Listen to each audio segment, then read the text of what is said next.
नमस्कार दोस्तों, से राधे। अगर आपके घर जनवरी 2026 में कोई नई संतान आने वाली है तो यह वीडियो आपके लिए उपयोगी होगी। हर माँ बाप की इच्छा होती है कि हमारी आने वाली संतान भाग्यशाली हो, उसकी कुंडली में मांगलिक दोष ना हो, विषयोग ना हो, उसके पैदा होने की जो डेट हो वो अंक ज्योतिष के अनुसार अच्छी हो, उसका भाग्यांक अच्छा हो। इस तरह की तमाम कोशिशें हर माँ बाप अपने आने वाली संतान के लिए करते हैं। जब आप डॉक्टर के पास जाते हैं तो कई बार डॉक्टर बोलते हैं कि चीजें नॉर्मल नहीं है, ऑपरेशन से बच्चा होगा। ऑपरेशन से होना थोड़ा अच्छा नहीं माना जाता है, लेकिन एक अवसर भी मिलता है इस पीड़ा के टाइम पे। क्या अवसर मिलता है?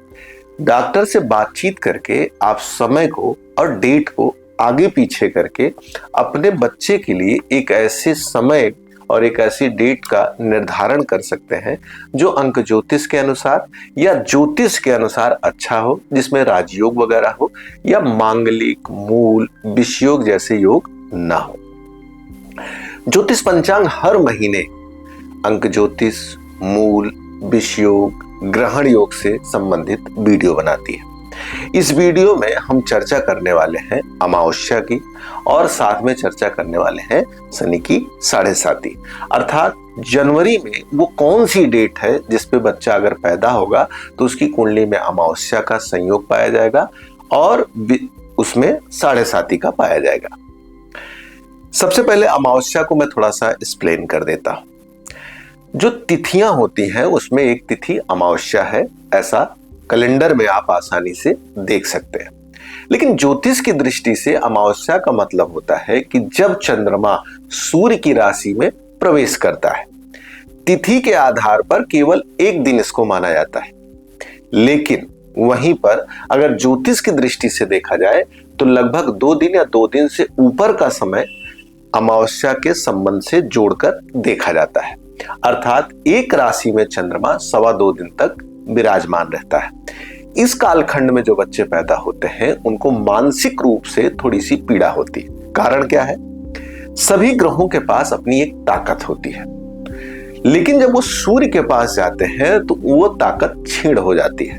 इसको इस तरह से देखा जा सकता है कि अगर कोई बड़ा बल्ब जल रहा है तो उसके सामने एक छोटा सा दीपक जो है उसकी लौ नहीं दिखाई देती, अर्थात चंद्रमा जो है वो निष्क्रिय हो जाता है।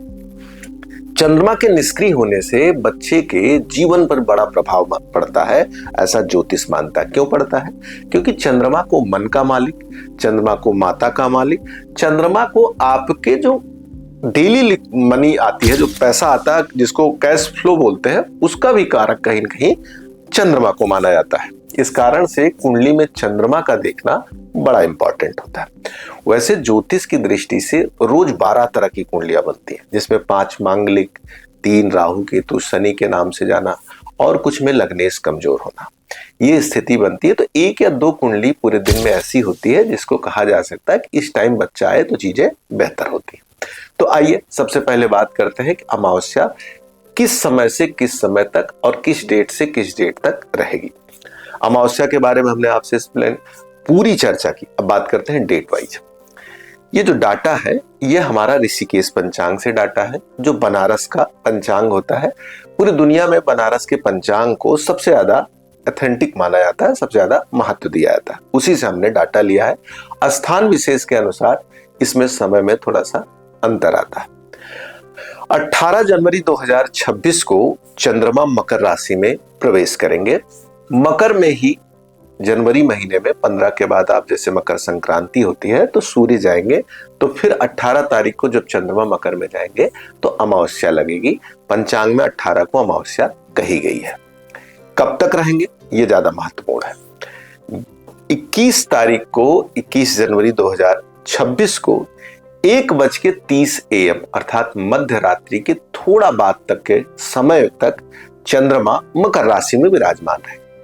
इस कालखंड तक जो बच्चे पैदा होंगे, इस कालखंड में जो बच्चे पैदा होंगे वो सभी कहीं न कहीं से अमावस्या वाले संयोग से प्रभावित होंगे, अर्थात इनका चंद्रमा कमजोर होगा।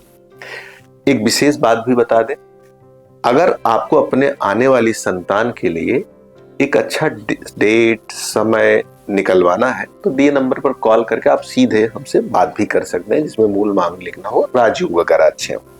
आइए 7.5 की तरफ चलते हैं, मुख्य विषय की तरफ।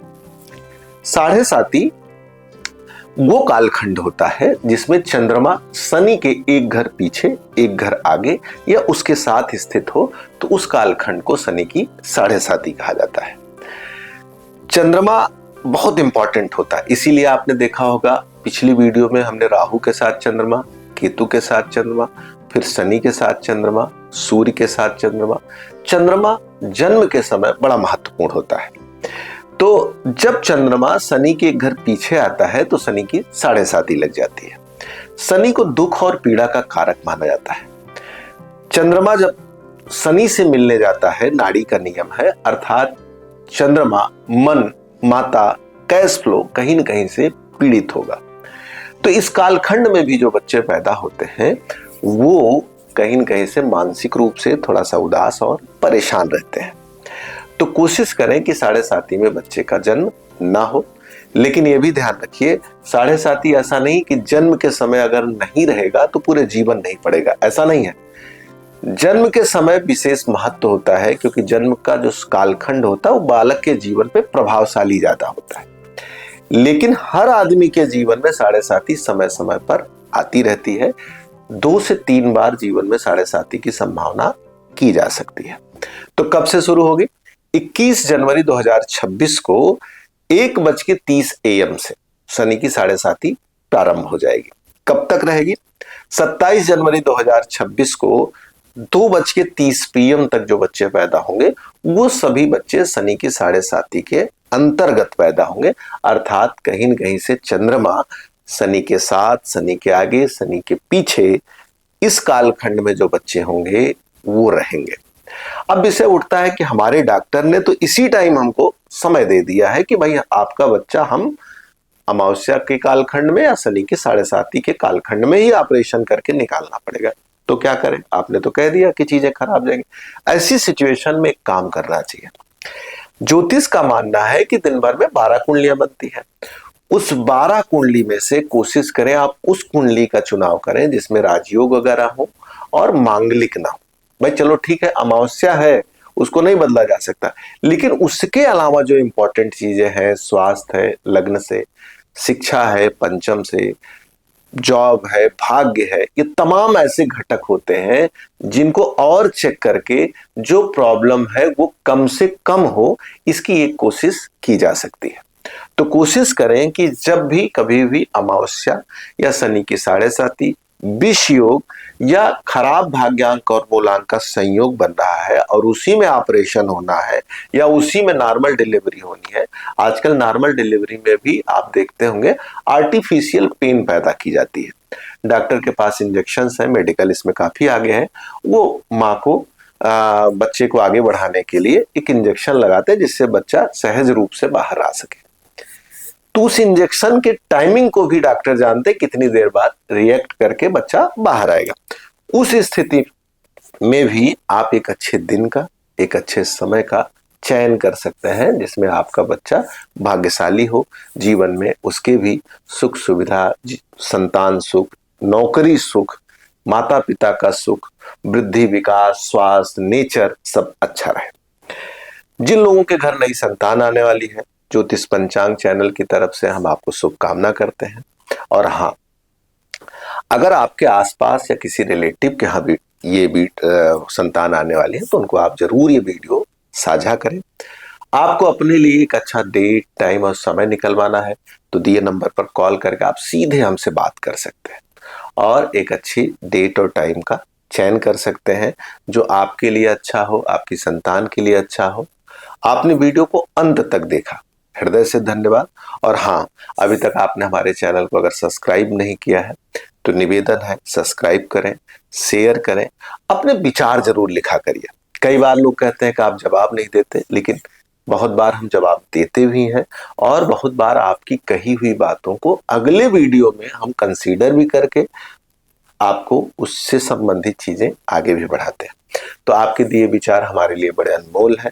तो जरूर आप अपने कमेंट्स लिखें, सब्सक्राइब करें, और अगर आपको लगता है कि आपको एक अच्छा समय निकलवाना चाहिए तो दिए नंबर पर कॉल करके एक समय निश्चित करके आप हमसे बात कर सकते हैं।